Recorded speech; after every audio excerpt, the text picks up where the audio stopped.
A 71-year-old woman stood on a sidewalk in Asheville, North Carolina, holding a leather suitcase so old the stitching had come undone along one side.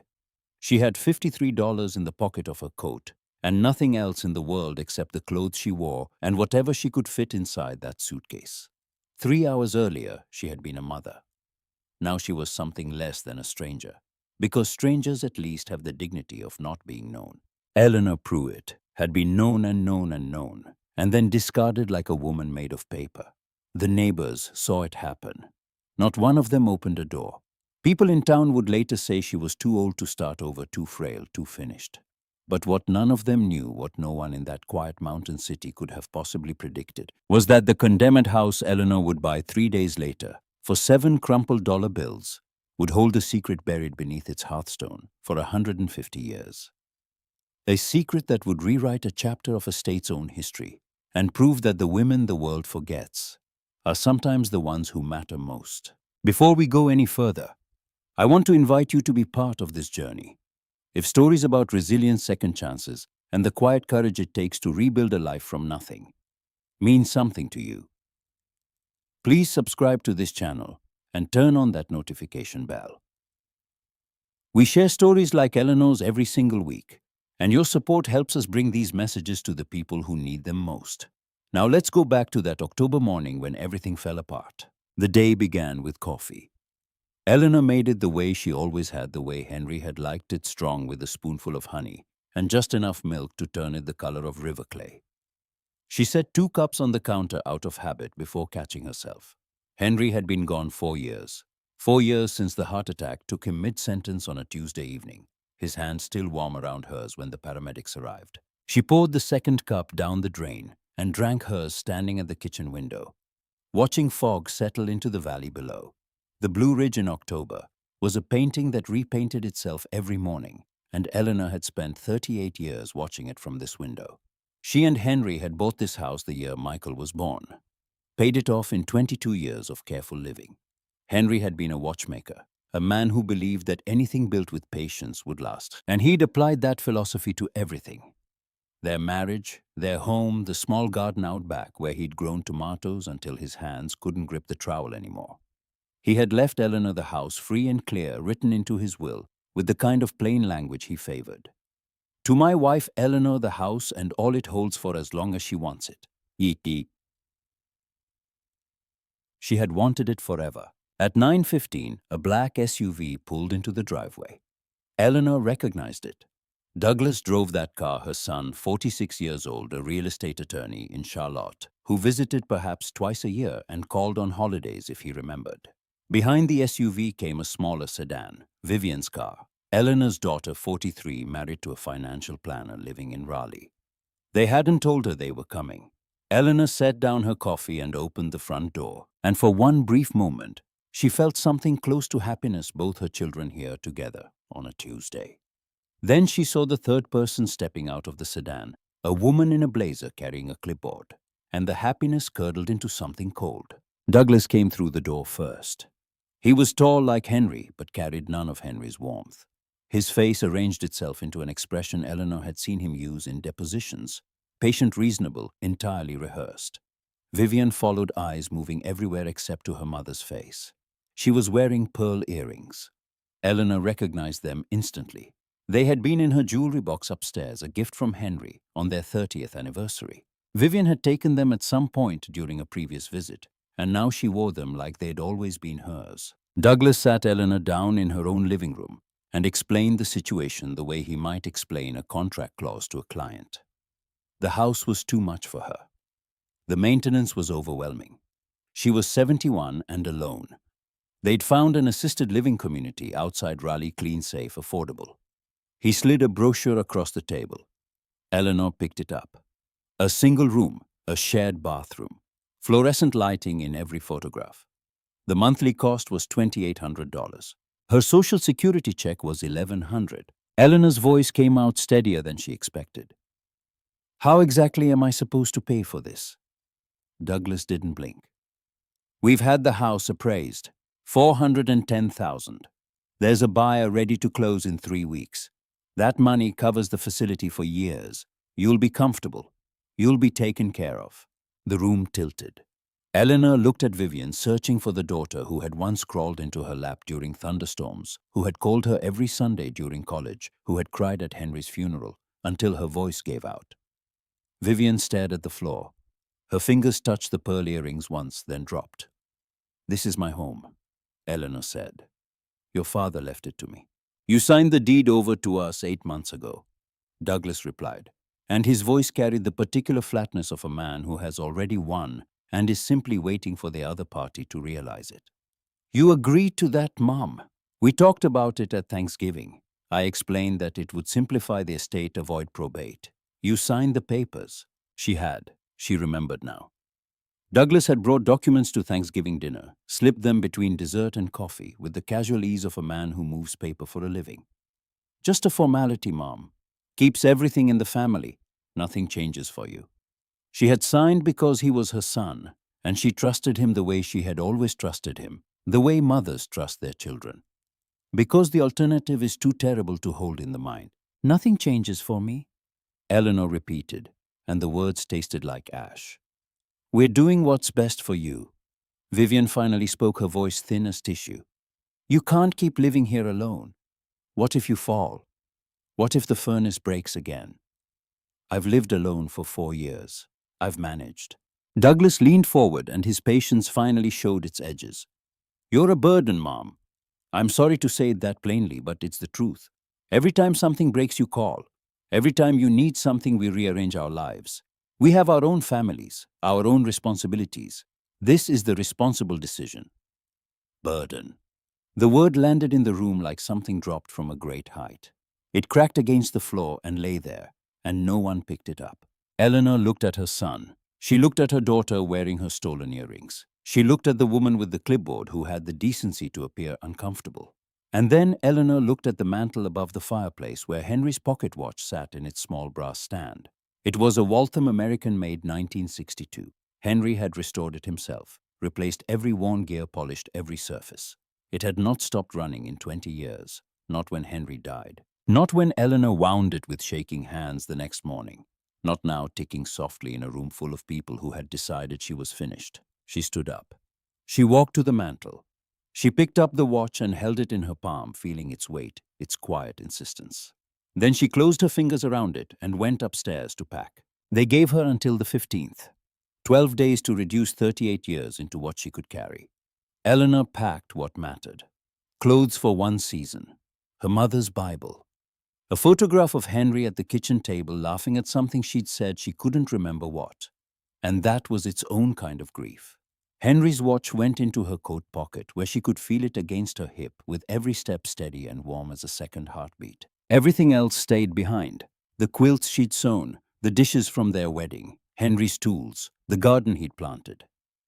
She left it all because there was no room in a suitcase for a life, and she had learned in the space of a single morning that a life could be taken from you by the people you had built it for. On October 15th, Douglas sent movers. He did not come himself. Vivian did not come either. At 10 in the morning, Eleanor stood on the sidewalk with a suitcase and $53 watching strangers carry her furniture into a truck. The maple tree in the front yard had turned the color of flame. Henry had planted it the year Vivian was born. Eleanor touched the trunk once as she passed, then walked away. She walked for 3 miles through Asheville's outskirts without a plan, without a destination, carrying the suitcase that kept threatening to spill open. The watch ticked in her pocket. Her feet hurt. The October air smelled of wood smoke and dying leaves, and the mountains rose around her in every direction, indifferent and enormous, and Eleanor thought, "I have never been this alone." She stopped at a gas station to rest. That was where she found the flyer, taped to the bulletin board between a lost dog notice and an advertisement for firewood. Henderson County property auction condemned and abandoned properties. Minimum bid $1, Saturday, October 18th. 2 p.m. County Administration Building, Hendersonville. Eleanor read it twice. Then she pulled it from the board, folded it carefully, and put it in her pocket next to Henry's watch. The auction room smelled of old carpet and stale coffee. 30-odd people filled the metal folding chairs, men mostly wearing boots and confidence flipping through property listings, with the practiced ease of people who did this regularly. They talked loudly about lot sizes and flip margins and return on investment. Eleanor sat in the back corner with her broken suitcase and said nothing. The auctioneer, a broad-shouldered man named Holt, worked through the properties quickly. A commercial lot in Brevard went for $32,000. A water-damaged ranch house sold for $41. A parcel near the interstate brought $60. Eleanor watched the numbers climb past anything she could touch and felt the hope drain out of her slowly like warmth leaving a room. 20 properties sold, then 21. Then the auctioneer shuffled his papers and let out a small laugh that wasn't quite professional. All right, folks, second to last. This one's something special. He was not being kind. Property 22, end of Moss Hollow Road, 12 miles outside Hendersonville. Structure is a single-family dwelling, approximately 1,100 square feet, built circa 1868. He let the date hang in the air. Property has been abandoned for approximately 20 years. No electricity, no running water, no functioning septic. Significant roof damage, broken windows, foundation concerns, extensive mold and water intrusion throughout. County inspector has condemned the structure and recommended demolition. Access is by unpaved forest road, impassable in winter. Nearest neighbor is 6 miles away. And I'm told there's a family of raccoons currently occupying the kitchen, so you'll have company. Laughter rolled through the room. Someone in the front row muttered something about a teardown that wasn't worth tearing down. Minimum bid is $1, Holt announced. Who'd like to start? Silence. The investors glanced at each other with the shared amusement of people watching someone else's misfortune. Come on, $1. You spend more than that on coffee. Nothing. $7. Eleanor's voice surprised her. It came from somewhere deeper than her throat, somewhere below the fear, below the exhaustion, from a place that sounded like the woman she used to be before this month had hollowed her out. Every head turned. Holt squinted toward the back. Did I hear $7? $7. She held up the bills. Her hand shook, the bills shook, but she held them up. The silence lasted 3 full seconds before the laughter began. It was not gentle. A man in the second row turned around in his chair, grinning. Ma'am, you're buying yourself a coffin with a chimney. Another voice, younger, sharper. That place'll come down in the first real storm. You'd be safer sleeping in your car. I don't have a car, Eleanor said quietly. And something about the way she said it, without self-pity, without performance, just the plain fact of a woman stating the dimensions of her situation, silenced the room for a moment. Holt studied her. Ma'am, I need to make certain you understand. This property is condemned. It is not habitable. The county recommends demolition. Are you sure you want to proceed? In her pocket, the watch ticked. She could feel it against her fingers, Henry's patient mechanical heartbeat. She thought about the sidewalk. She thought about the word burden. She thought about what it meant to own nothing in the world except the will to keep standing. I'm sure. Anyone care to bid against the lady? Holt scanned the room. $8, anyone? More laughter, but no bids. No one wanted to pay $8 for a ruin that would cost $80,000 to save. Sold, Holt said. Property 22 to the lady in the back for $7. There was applause, the mocking kind. The kind that people give when they think they're watching a comedy and haven't realized it's something else entirely.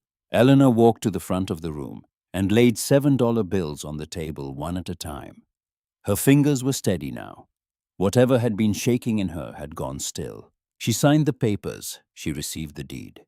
She walked out of that room owning something for the first time since her children had taken everything.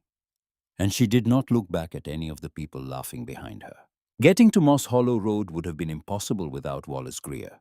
Eleanor met him by accident, or by the kind of design that doesn't announce itself until later. He was parked outside the county building when she emerged loading a rocking chair into the bed of a battered Ford pickup. He owned a second-hand shop in Hendersonville, a man in his late 60s with large hands and the quiet manner of someone who had learned that listening was more useful than talking. He saw Eleanor struggling with her suitcase and the envelope of documents, and did what people in the mountains sometimes still do. He offered help without being asked. That looks heavy, he said, nodding at the suitcase. It's everything I own, Eleanor replied. Something in his expression shifted. Not pity, Eleanor would have refused pity, but recognition. He had seen that particular kind of exhaustion before. His wife Margaret had died 3 years ago, and he knew what it looked like when a person was carrying more than luggage. Where you headed? Moss Hollow Road, 12 miles out. Wallace's eyebrows rose. Nothing out there but trees and trouble. There's a house. I just bought it. He didn't ask how much. He didn't ask why. He opened the passenger door and moved the rocking chair to make room for her suitcase. They drove in near silence for 40 minutes, the road narrowing from asphalt to gravel to dirt, to something barely wider than the truck itself, branches clawing at the mirrors on both sides. The Blue Ridge Mountains climbed around them ridgeline after ridgeline, disappearing into a sky the color of old pewter. When the trees finally opened into a small clearing, Wallace stopped the truck and turned off the engine. Neither of them spoke for a long moment. The house stood at the far edge of the clearing, like something the forest was slowly swallowing. It was small, a cabin, really built from hand-hewn timber that had gone silver with age. The roof sagged in the center and gaped open on one side, a wound 3 feet wide through which Eleanor could see the darkening sky. Every window was shattered. The front porch had buckled and collapsed on the left, leaving the door frame tilted at an angle that made the whole structure look like it was trying to lie down. Vines grew through the walls. A young oak had pushed up through the porch boards and stood there now 5 feet tall, growing inside the house it was slowly dismantling. Wallace let out a breath. "That's your house." "That's my house," Eleanor confirmed. He helped her carry the suitcase to the door. The door didn't open. It had swollen shut with years of moisture, so Wallace put his shoulder to it and pushed until the wood gave with a sound like a long exhale. Inside, the air smelled of rot, damp earth, and animal musk. The floor was buried under years of leaves, broken branches, and droppings. Mold darkened every wall. From somewhere in the back came the chittering of raccoons, annoyed and territorial. Wallace went back to his truck and returned with a tarp, a length of rope, a battery lantern, and a jug of water. He helped Eleanor stretch the tarp over the worst of the roof damage and secure it to the exposed beams. It wouldn't hold against real weather, but it would keep rain from falling directly on her head tonight. He left her the lantern and the water. "I come past here Tuesdays and Fridays checking on some lots I manage," he said at the door. "I'll stop in." He paused, looking back at the wreckage of the interior, and Eleanor could see him weighing whether to say more. He chose not to. He just nodded once and drove away. Eleanor stood alone in the clearing. The engine sound faded into the trees until there was nothing left but wind, the creak of old timber, and somewhere far below the murmur of a creek she couldn't yet see. She turned on the lantern and stepped inside her house. She worked until she couldn't see straight. Using a pine branch thick with needles, she swept a section of floor clear 6 feet by 6 feet, enough to lie down. Her hands found the wood beneath the debris, and she ran her palm across it, scarred, stained, but solid. Whoever had built this cabin had used old-growth timber, the kind of wood that resists rot and time, and everything the mountains throw at it. Beneath 150 years of neglect, the bones were good. She ate a packet of crackers she'd bought at the gas station. She drank water from Wallace's jug. She laid out her coat as a ground cloth pulled her one blanket from the suitcase and sat down with her back against the wall. From the kitchen area came the sound of the raccoons settling in for the night, muttering and shuffling. Outside, the wind moved through the pines with a sound like breathing. Eleanor opened her palm and looked at Henry's watch. The brass case caught the lantern light. She pressed the crown, and the lid opened with a soft click. The face was ivory white, the numbers hand-painted, the second hand sweeping its patient circle. 20 years this watch had run without stopping. She held it to her ear and listened to the ticking.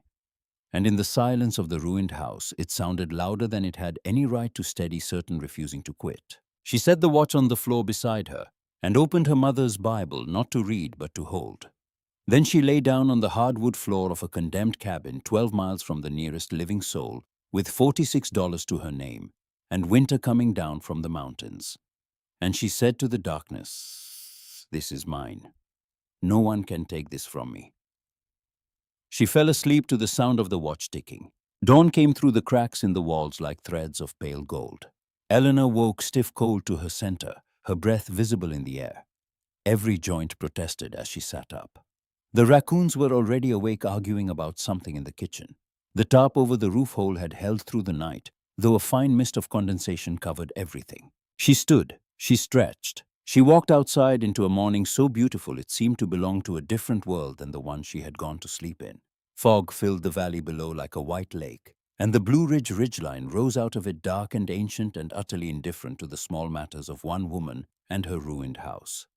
The air tasted of frost and pine, and something older, the mineral smell of the mountains themselves. Eleanor spent the morning exploring. She found the creek 200 yards downslope running clear and fast over mossy rocks. She found a stone well behind the cabin collapsed, but indicating that someone had once solved the water problem.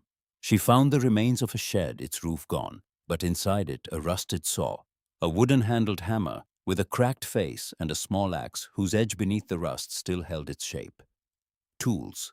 Whoever had lived here had worked with their hands. She brought the tools back to the cabin and began the work of reclaiming it. There was no plan. There was only the next thing that needed doing. Sweep the floor, clear the doorway, pull the dead sapling from the porch, stack stones, carry water.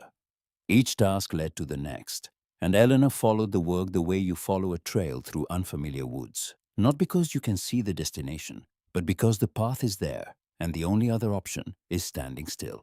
It was late afternoon, the light going amber and long through the trees, when Eleanor found the first sign that her house had a history deeper than its walls. She had been scrubbing the floor with creek water, and a rag torn from an old shirt working on her hands and knees in the back corner of the main room where the grime was thickest. The water turned black. She scrubbed harder, and slowly as the decades of dirt lifted away, she saw that the wide plank beneath her knees was different from the others. It was smoother, darker, and along its edge ran a series of marks that were clearly not random. She leaned closer, brought the lantern down to floor level, and traced the marks with her fingertip. Letters, carved into the wood with something sharp and fine. 3 initials and a date cut deep enough to survive a century and a half of weather and neglect. E.M.H. 1868. Eleanor sat back on her heels. The initials meant nothing to her, but there was something in the careful precision of the carving. Each letter deliberate, each serif intentional, that told her whoever made these marks had meant them to last. This was not vandalism. It was a signature. She ran her hand across the letters again and felt a strange current of recognition.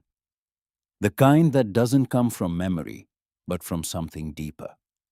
She had been a school teacher for 35 years. She had taught history to 4th graders, had stood in front of classrooms with timelines on the walls and photographs of people long dead. And she had always told her students the same thing. Every house has a story. Every wall remembers who leaned against it. She had believed that once. She tried to believe it now. She filed the initials away in her mind and kept working. The second discovery came that night. Eleanor had decided to examine the fireplace, a large stone hearth that took up most of the cabin's east wall. The firebox was clogged with debris, but the stonework itself was remarkable, fitted together, without mortar, in the old mountain style, each stone chosen and placed to lock against its neighbors. Eleanor began clearing the debris, pulling out handfuls of leaves, old bird nests, chunks of fallen mortar from the chimney above. She was reaching deep into the firebox when her fingers brushed something that wasn't stone or wood or dirt. Metal, flat, rectangular, cold to the touch. She worked it free carefully. It was a tin box about the size of a book, its lid sealed with rust and time. The tin had been placed deliberately in a gap between 2 hearthstones, then covered with a flat rock that fit so precisely it looked like part of the original construction. Someone had hidden it well, and meant for it to stay hidden. Eleanor carried the box to the lantern light and pried the lid open with the blade of the old axe. The hinge resisted, then gave with a sound like a small gasp. Inside, nested in fabric that crumbled at her touch, were 2 objects. The first was a key iron, hand-forged, heavy for its size, with teeth cut in a pattern she had never seen. It was black with age but solid, unrusted, as if the tin had kept the air out for all these years. The second object was a piece of paper folded twice, so old it had the color and texture of dried leaves. Eleanor unfolded it with fingers that trembled despite herself. The paper was fragile. Pieces flaked away at the creases, but in the center, in handwriting so small and precise, it must have been written with a steel nib pen. She could make out words. Most were lost to time and moisture. But one line survived, clear as the day it was written. Beneath the hearthstone, my life's record. Let her who finds it keep faith. Eleanor read the line 3 times, Her who finds it, not him, her. Whoever had written this note, whoever had hidden this key in the fireplace of a cabin in the Blue Ridge Mountains 150 years ago, had imagined that the person who would eventually find it would be a woman. The cabin was very quiet. Outside the wind had died, and the only sound was the creek far below, and somewhere closer the soft ticking of Henry's watch where it lay beside her blanket on the floor. Eleanor looked at the key in one hand. She looked at the watch on the floor, its second hand making its patient, unending circle. Two objects from two different centuries, both still doing what they were made to do. The key waiting to open something, the watch refusing to stop. She closed her fingers around the key and felt its cold weight settle into her palm. This house was keeping a secret. Someone had lived here, worked here, hidden something precious beneath the stones and the silence, and then vanished so completely that even the house had been forgotten. But the secret had not forgotten itself. It had waited. It had waited 150 years for someone to come along who had nothing left to lose and nowhere else to look. Eleanor Pruitt, 71 years old, $46 to her name, kneeling on the floor of a condemned cabin with a rusted key and a dead woman's handwriting, understood something in that moment with perfect clarity. She was not here by accident. The house had not been waiting for just anyone. It had been waiting for someone the world had thrown away. Someone who knew what it meant to be buried and forgotten. Someone who had reason to dig. The watch ticked in the silence. Eleanor held the key against her chest and breathed. Tomorrow she would start looking for the lock it opened. The lock, as it turned out, was not where Eleanor expected it to be. She spent the first 3 days after her discovery searching every visible surface of the cabin, running her fingers along wall joints, pressing floorboards, examining the stones of the fireplace one by one. The key stayed in her coat pocket alongside Henry's watch, and she reached for both so often that they became a kind of compass. The cool iron of the key in one hand, the warm brass of the watch in the other, one pointing toward the past and the other measuring the present. But the cabin kept its secrets, and Eleanor's body was not patient with her searching. Her knees swelled from crawling on hard wood. Her lower back seized on the second morning so badly she had to lie flat on the floor for 20 minutes before she could stand. Her hands, already raw from cleaning, split open at the knuckles. She wrapped them in strips torn from an old undershirt and kept working because stopping was not something she knew how to do anymore. Stopping was what people did when they had options. She learned the house the way a blind woman learns a room, by touch, by sound, by the particular way the floor groaned under her weight in different places. She learned which boards were solid and which would give. She learned that the northeast corner leaked when the wind blew from the ridge. She learned that the chimney drew well in the morning, but choked with downdrafts at dusk. She learned that the Raccoons, though officially evicted, still visited at night to check on what they clearly considered their property. Wallace came on Tuesday as promised. He stood in the doorway and surveyed Eleanor's progress, the swept floor, the cleared fireplace, the pine branch patches she'd woven into the worst window gaps, and said nothing for a long time. Then he walked to his truck and came back with a carpenter's level, a box of galvanized nails, and a pry bar. "That window sill on the north side won't hold past the first real wind," he said, pointing. "The branches are too green. They'll shrink when they dry and leave gaps. You need to split dry wood into slats and weave those instead. Tighter grain, won't move." "Show me," Eleanor said. He did not show her by doing it for her. He showed her by splitting one slat, weaving it into position, and then handing her the axe. Eleanor's first attempt split the wood too thin, and it snapped. Her second attempt left it too thick to bend into the frame. Her third attempt, her hands aching, her pride bruised, produced a slat that Wallace examined, turned over twice, and set into the window frame with a nod that meant adequate, which from Wallace Greer was the equivalent of applause. They worked side by side for 2 hours. Wallace spoke only when Eleanor asked questions, and his answers were short, practical, stripped of anything unnecessary.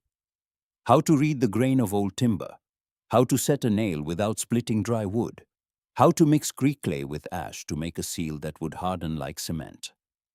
He had been a Finnish carpenter for 30 years before retiring, and his hands moved with the unconscious precision of long practice. But he never took the tool from Eleanor's hands. He watched her struggle, watched her fail, watched her figure it out, and offered correction only when she was about to make a mistake that mattered. At noon, he produced 2 sandwiches from a paper bag and they ate sitting on the porch steps looking out at the clearing.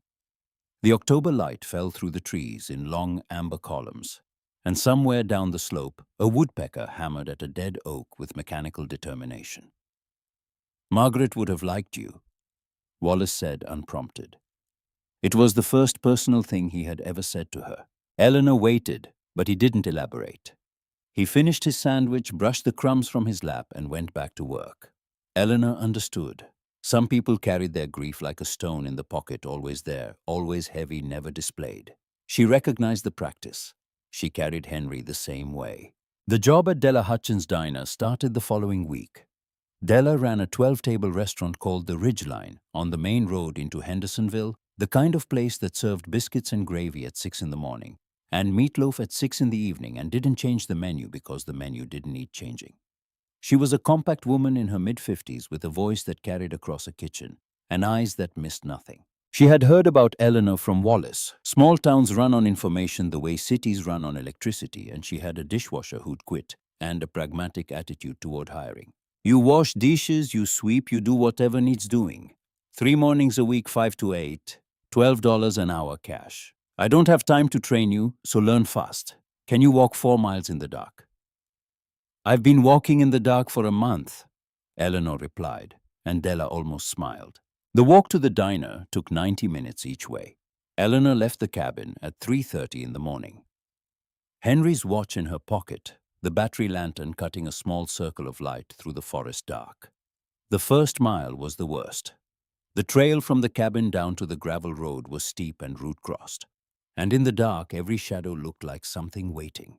After the first week, her legs stopped hurting. After the second week, she stopped needing the lantern for the familiar stretches. Her body was changing.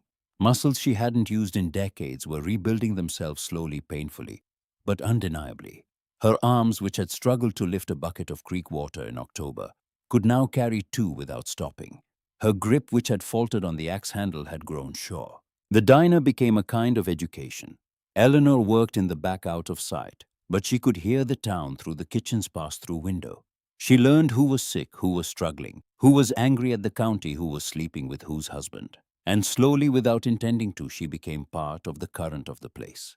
Della started leaving a plate of breakfast for her at the end of each shift, eggs, biscuits, whatever was left from the morning rush. The cook, a silent man named Harlan who communicated primarily through grunts and spatula gestures, began saving the good bacon for her plate. Things appeared at the cabin.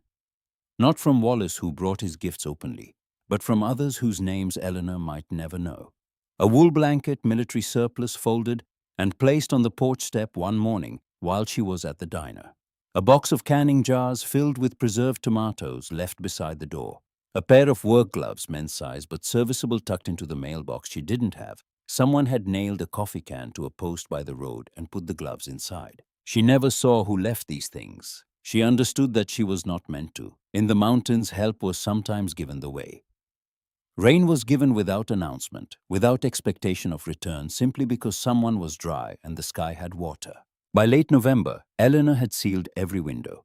The cabin held heat now, and the wood stove, which she had cleaned and repaired with Wallace's guidance, kept the interior warm enough that she no longer woke shivering. She had built a bed frame from fallen branches lashed together with rope, bought from Della's husband's hardware store at a discount she suspected was not standard. The mattress was pine boughs layered with dried grass and covered with the military blanket. It was not comfortable. It was sufficient. There was a difference between those two things, and Eleanor had learned to live in the gap between them. Her first real success came on a cold morning in early December, when she turned the repaired handle of the repaired front door, and it swung open smoothly, silently on hinges she had cleaned and oiled with lard. Such a small thing, a door that worked. But Eleanor stood there for a full minute, opening and closing it, feeling the precise click of the latch, the balanced weight of the timber, and something unlocked in her chest that had been sealed shut since October. She had fixed this. Not Wallace, not a contractor. Her hands, her time, her stubbornness. The door worked because she had made it work, and no one could take that from her, because competence once earned lives in the body and cannot be repossessed. She told Della about it the next morning, and Della nodded the way she nodded at most things, practically and without sentiment. First thing you fix is always the hardest. After that, it's just the same thing with different parts. It was Wallace who helped Eleanor find what the key unlocked, not by searching, by thinking. He came on a Friday in mid-December, bringing a used kerosene heater and a bag of onions from his garden, and Eleanor showed him the key and the fragment of paper. He held the key up to the window light and turned it. "Hand forged," he said. "See the hammer marks on the shaft." Whoever made this wasn't a locksmith. They were a blacksmith or someone who knew forge work. The teeth are unusual 2 wards offset. This isn't for a padlock or a door lock. It's for a chest or a strong box, something meant to keep out more than weather. The note said beneath the hearthstone, Eleanor recalled. "I searched the fireplace. I found the tin box there, but nothing else. Hearthstone isn't the fireplace." Wallace set the key down. Hearthstone is the stone in front of the fireplace, the flat one you stand on. In old cabins like this, the hearthstone was always the largest single stone in the house. Took 4 men to set it. Nobody moves it after. Eleanor looked at the broad flat stone that lay before the firebox. She had stood on it every morning when she lit the stove. She had swept it clean 100 times. She had never thought to look beneath it. It took both of them and the pry bar and the better part of an hour. The hearthstone was sandstone 3 inches thick, 4 feet wide, and so heavy that Eleanor's end of the pry bar bent before the stone moved. Wallace repositioned the fulcrum. Eleanor leaned her full weight onto the bar. The stone shifted with a grinding sound that seemed to come from the earth itself. And beneath it was a cavity lined with flat rocks, a prepared space, deliberate, dry, protected from moisture by the stone above and the clay lining below. Inside the cavity sat a chest. Not large, perhaps 2 feet long, 18 inches deep, made of dark wood banded with iron straps. The wood had survived because the cavity had kept it sealed from air and water. The iron bands were black with age but intact, and on the front of the chest was a lock plate, hand-forged with a keyhole, whose shape Eleanor recognized even before she reached into her pocket. The key slid in as if it had been waiting. She turned it. The mechanism resisted, then yielded with a sound like a held breath finally released. Eleanor lifted the lid. Inside, wrapped in oilcloth that had gone stiff but held, were 4 leather-bound journals, their covers cracked but unbroken. Beneath the journals lay bundles of pressed plants, hundreds of specimens, each one mounted on thick paper, labeled in the same small, precise handwriting she had seen on the fragment from the tin box. And beneath the specimens, rolled carefully in a separate cloth, were hand-drawn maps of the surrounding mountains, marking locations with symbols Eleanor didn't recognize: circles, crosses, small stars, each annotated with Latin names and dates. Eleanor opened the first journal. The leather cover resisted, then fell open to a title page written in ink that had faded from black to the color of old tea. Elspeth Marlowe Hadley, Medicinal Flora of the Blue Ridge, Volume 1, begun June 1868. The handwriting was a woman's. Small, controlled, fiercely precise, the hand of someone who understood that her words might be the only record of her work, and had determined that they would be legible 100 years hence. Eleanor turned the page and began to read. The entries were dated June 14th, 1868. Arrived at the cabin site. The timber is sound. I have hired 2 men from the valley to help with the heaviest beams, but the rest I will do myself. They think me mad. A woman alone in the hills with nothing but books and seeds. Let them think what they will. August 3rd, 1868. The bloodroot grows thick along the northern creek bank. I have documented its use among the Cherokee for skin ailments, and believe it may have applications for inflammatory conditions. I pressed 3 specimens today. November 11th, 1868. Snow early this year. The cabin holds well. I am alone, and I am not lonely. There is a difference. Eleanor's hands stopped moving. She read that line again. I am alone, and I am not lonely. There is a difference. She knew that difference. She had learned it on the floor of this same cabin in the dark, with Henry's watch ticking beside her. The journal spanned 5 years. Elspeth Marlowe. Hadley had been a healer. The word she used, never doctor, never physician, titles that were not available to women in 1868. She had trained under her father, a country doctor in the Shenandoah Valley, and had served as a nurse during the last years of the Civil War. After the war, she had come to the mountains alone, built this cabin, and spent years studying the medicinal plants of the Blue Ridge with a rigor and precision that would have earned her a university appointment if she had been born a man. Instead, she had been erased. Her family had disowned her for refusing marriage. The medical establishment had dismissed her work because it came from a woman's hand. She had published nothing. She had been forgotten completely, except by the cabin, except by the Hearthstone, except by the chest that had kept her life's work safe for 150 years, waiting for someone with a key and a reason to look. Eleanor sat on the floor with the journal spread around her and the watch ticking in her pocket, and wept. Not the way she had wept when her children took her home that had been grief-hot and ragged. This was something else. This was recognition.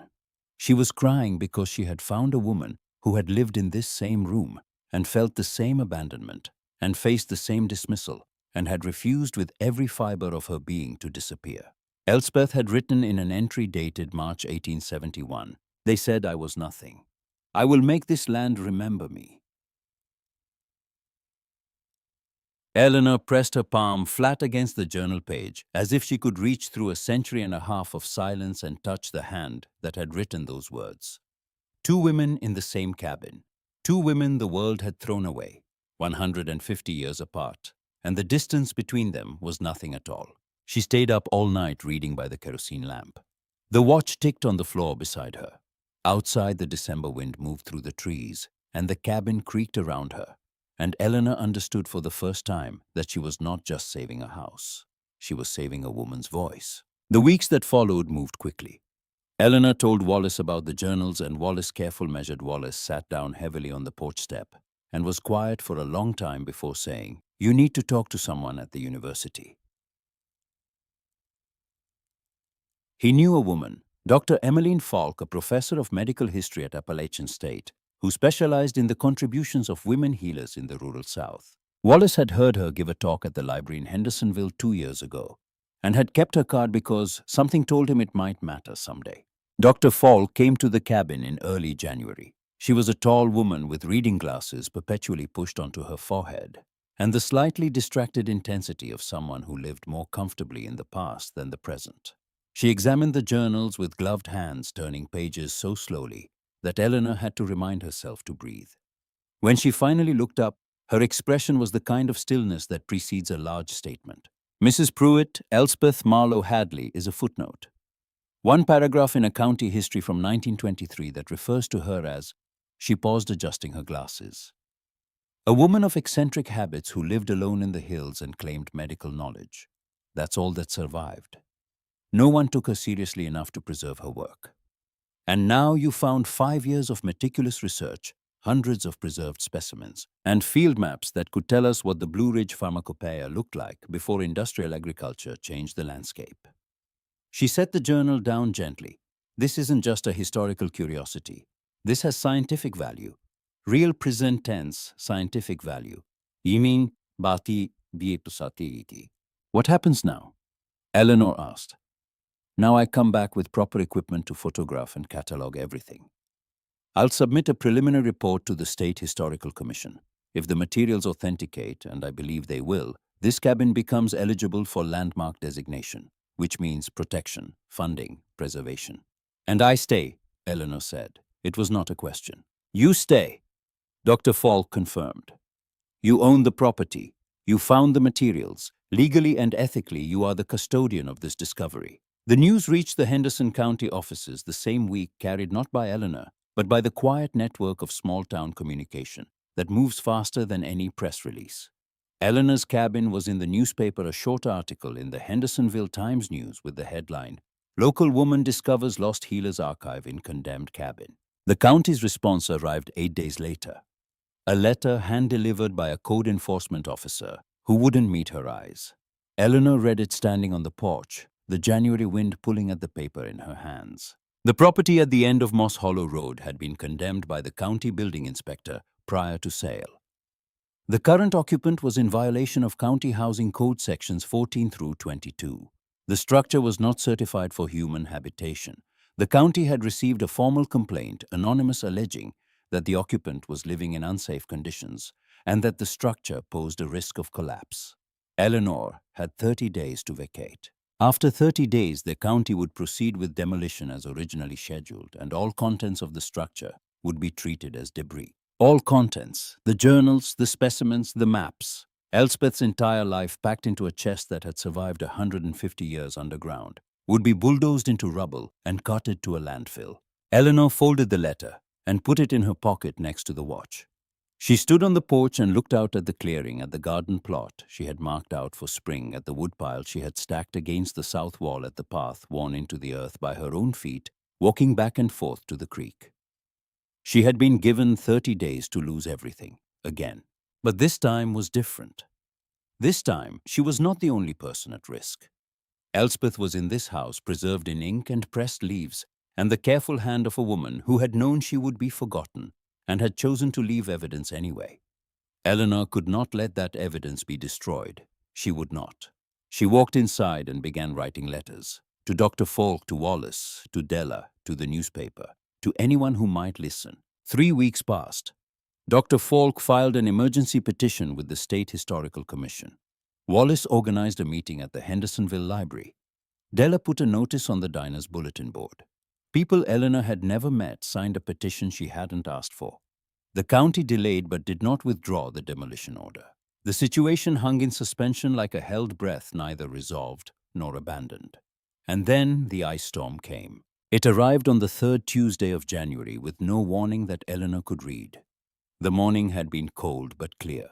She had walked to the diner in darkness, washed dishes until 8, eaten Della's biscuits, and walked home in pale winter sunlight that made the bare trees look like pencil drawings against the sky. By noon, the clouds had thickened. By 2, the temperature had dropped 15 degrees. By 4, the first freezing rain began to fall, and by nightfall, the world had turned to glass. Eleanor had lived through ice storms before in Asheville, in a heated house with insulated walls and a husband who checked the generator. This was different. The rain froze on contact with everything it touched. Trees rocked the cabin roof, the woodpile top. The weight of the ice bent branches to the ground and snapped them. Every few minutes, somewhere in the forest, a tree cracked and fell with a sound like a gunshot, followed by the long crash of something heavy meeting the earth. The temperature dropped to 19 degrees, then 15, then 12. The wind rose. At 8 o'clock, the tarp she had secured over the weakest section of roof tore free. Eleanor heard it go, a sharp ripping sound, followed by the percussive slap of frozen canvas hitting the ground outside. Immediately, freezing rain poured through the gap, soaking the floor, running toward the corner, where the chest sat with Elspeth's journals inside. Eleanor moved the chest first. She dragged it across the floor to the driest corner, the wood scraping against boards she had swept clean 100 times. She covered it with her blanket, then with her coat, then with every piece of fabric she owned. The rain kept coming through the roof. The wind found the gap and drove the cold inside like a blade. The wood stove fought back, but the cabin was losing heat faster than the fire could replace it. She knew what she had to do.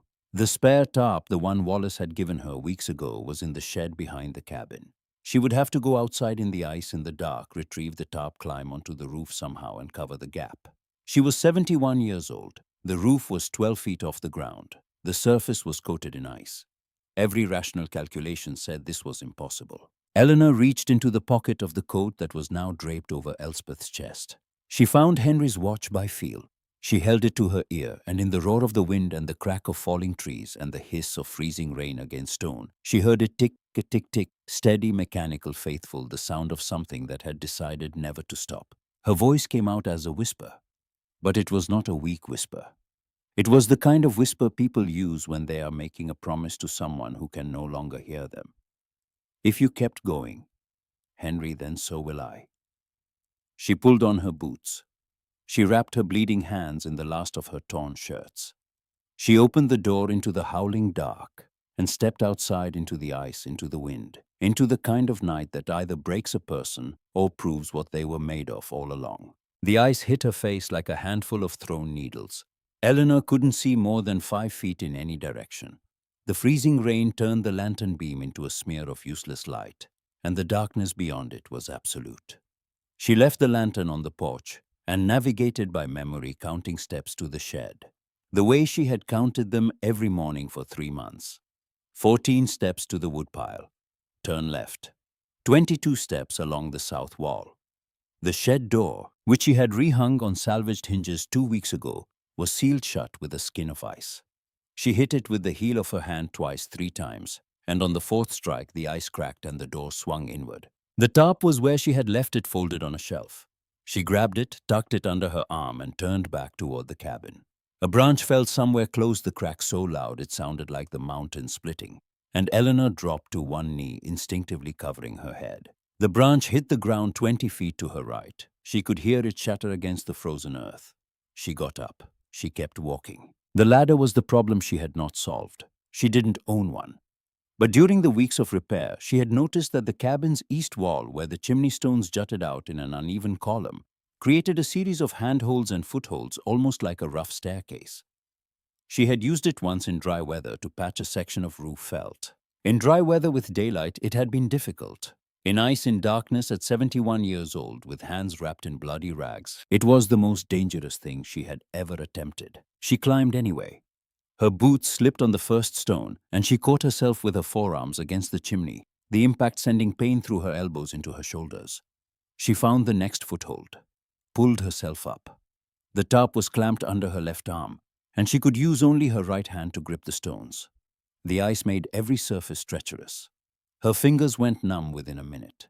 She climbed by feel, by the memory of where each stone protruded, by the stubborn mechanism of a body that had spent 3 months learning to do hard things and refused to unlearn them now. She reached the roofline. The gap was directly above her.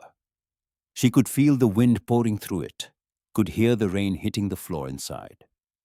She wedged herself between the chimney and the roof edge, unfolded the tarp with one hand and her teeth, and dragged it across the opening. The wind fought her. It caught the tarp like a sail and nearly pulled her off the roof. She held on. She held on because the journals were below her, and Elspeth's voice was in those journals. And some things are worth more than safety. She secured the tarp with stones she pried from the chimney's upper course, wedging them into the grommets and pressing them flat against the roof surface.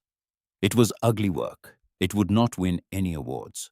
But when she climbed back down, sliding the last 4 feet and landing hard on the frozen ground, her right ankle twisting beneath her, the rain had stopped coming through. Eleanor limped inside, soaked, shaking her hands, bleeding through the rags. She checked the chest first. Dry. Elspeth's journals were dry. Then she fed the stove until the fire roared, stripped off her wet clothes, wrapped herself in the one dry blanket she had left, and sat on the floor next to the chest with her back against the wall. Her ankle throbbed. Her hands throbbed. The cold had gotten deep inside her, past the skin, past the muscle, into some interior place that warmth could only reach slowly. She did not sleep. She sat through the night, listening to the storm dismantle the forest around her. And when dawn finally came, grey, ice-coated, silent. In the way the world is silent after violence, Eleanor Pruitt was still sitting upright, still breathing, still warm enough to continue. Wallace found her at 9 o'clock that morning. He had tried to reach the cabin the night before, but a fallen oak had blocked the road. He and 2 men from town had spent the dawn hours cutting through it with chainsaws. When he came through the cabin door and saw Eleanor sitting by the stove with a swollen ankle and hands that looked like they had been through a machine, he stopped and stared at her for a long time. "You patched the roof," he said. It wasn't a question. He had seen the tarp from outside. "It leaks a little on the left side," Eleanor replied. "I couldn't reach the corner." Wallace sat down across from her. He rubbed his face with both hands, and when he looked up, his eyes were brighter than usual. He didn't say anything about her being brave or strong or remarkable. He said, "I brought coffee," and poured her a cup from a thermos, and they sat together in the battered cabin while the ice melted outside, and the forest began the slow work of recovering from what the night had done. The community came after that, not in a rush mountain. People don't rush toward anything except trouble, but steadily, the way water finds its level. Della closed the diner for a morning and drove up with Harlan and 2 coolers full of food. A man named Tucker Boone, a retired plumber Eleanor had never met, appeared with copper pipe and a propane torch and spent an entire day connecting the cabin's kitchen to a water line. He ran from the well Wallace had helped her dig in November. He refused payment. A woman from the Historical Society brought boxes of archival-grade tissue paper for wrapping the specimens. The postmaster, who had been holding Eleanor's mail in a coffee can, drove it up personally and stayed to help stack firewood. 20 people came over the course of a single week. They replaced the tarp with proper roofing felt. They reinforced the porch. They cleared fallen trees from the road. They did not make speeches about community or charity or Christian duty. They simply worked, and when they were finished, they left. And Eleanor stood in her cabin that was warmer and stronger and more solid than it had been before the storm, and understood that she had been wrong about one thing. She had believed she was building this life alone. She was not. She had been building it in the company of people who had been watching quietly from the edges of the clearing, waiting to see if she was serious. The storm had answered that question. Dr. Faulk called on a Thursday in late February. Her voice on the phone carried the particular tension of someone delivering news that is both good and complicated. Eleanor, I need to tell you something about the journals. We've been cross-referencing Elspeth's plant documentation with current pharmacological databases. One of her entries, Volume 3, dated September 1870, describes a compound she extracted from a species of wild ginger native to these mountains. She documented its effects on inflammation and wound healing in considerable detail. Dr. Faulk paused. Eleanor, that compound is structurally similar to one that a research team at Duke published a paper on 18 months ago. They spent 4 years and significant grant money identifying it. Elspeth Hadley documented the same properties in 1870 with a mortar and pestle and a kerosene lamp. Yes, Eleanor was quiet for a moment. What does that mean? It means this is no longer a local historical find. It means Elspeth's work has implications for modern pharmaceutical research. It means the State Historical Commission is going to fast-track the landmark designation. And it means the county's demolition order doesn't have a chance. Eleanor hung up the phone and sat down at the table, the same crude wooden table that had been in the cabin when she arrived, the one surface that had survived 150 years intact. She placed her hands flat on the wood and felt the grain under her palms, and she thought about Elspeth Hadley, sitting at this same table with a steel nib pen and a pressed flower, and the knowledge that no one would read her work writing it down anyway. Every observation, every measurement, every discovery, because the work mattered, even if the world refused to see it. The demolition order was withdrawn in March. The landmark designation came through in April. And on a Saturday morning in early May, a car Eleanor did not recognize pulled into the clearing and parked beside Wallace's truck. Vivian got out alone. She stood by the car for a long time, looking at the cabin, as if trying to reconcile what she saw with what she had expected. The restored porch, the new roof, the garden plot Eleanor had started, rows of turned earth dark against the pale grass of the clearing. The hand-painted sign that Dr. Faulk had commissioned Hadley Cabin established 1868 Henderson County Historical Landmark. Eleanor was kneeling in the garden. She saw her daughter and did not stand. She waited the way she had learned to wait, not passively, but with the patience of someone who understood that some things must come to you on their own schedule, or not at all. Vivian walked across the clearing slowly. She was carrying something in her closed hand. When she reached the garden's edge, she stopped, and Eleanor could see that she had been crying, not recently, but over a period of days, the way grief accumulates when it has been held back too long. I read about you in the paper, Vivian said. Her voice was smaller than Eleanor remembered. About the journals, about what you did here. Eleanor said nothing. I brought these back. Vivian opened her hand. The pearl earrings lay in her palm, catching the morning light. They were never mine. I shouldn't have taken them. I shouldn't have... Her voice broke. She pressed her lips together and tried again. I should have said something that day. When we came to the house. I knew it was wrong. I knew what we were doing to you. And I stood there and let it happen because I was afraid of him. I've been afraid of Douglas my whole life, and I let that fear cost me my mother. Eleanor looked at the earrings. Henry had given them to her on a June evening 30 years ago, sitting on the porch of the house that no longer belonged to any of them. He had clasped them behind her ears with his watchmaker's hands, precise and gentle, and told her she looked like a woman worth building a life around. She remembered the weight of them. She remembered the feeling of being seen by someone who meant it. There's something else, Vivian said, and now her voice dropped to nearly a whisper. The complaint. The anonymous complaint to the county, the one that started the demolition order. That was Douglas. He filed it after the newspaper article. He wanted... She stopped. He wanted the property. He thought if the county tore down the cabin, you'd have to sell the land and he could... I know. Eleanor said quietly. Vivian stared at her. You know, I've known since December. Wallace checked the public records. The complaint was filed from a Charlotte IP address. Douglas is many things, but he's not subtle. And you're not angry. Eleanor stood up from the garden, brushing dirt from her knees. I was, for about a week. Then I had a roof to patch and journals to protect and a woman's life work to save from a bulldozer.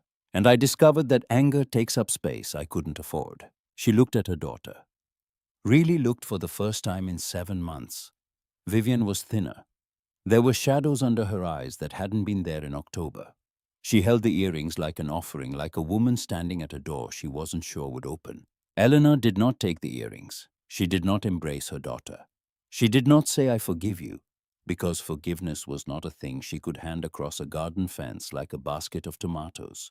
It was slower than that. It had to be grown. But she said, the door is open, Vivian. Whether you walk through it is up to you. And it won't be quick and it won't be easy, and I won't pretend that what happened didn't happen. But the door is open. Vivian nodded, tears running freely now. She set the earrings on the fence post and stepped back.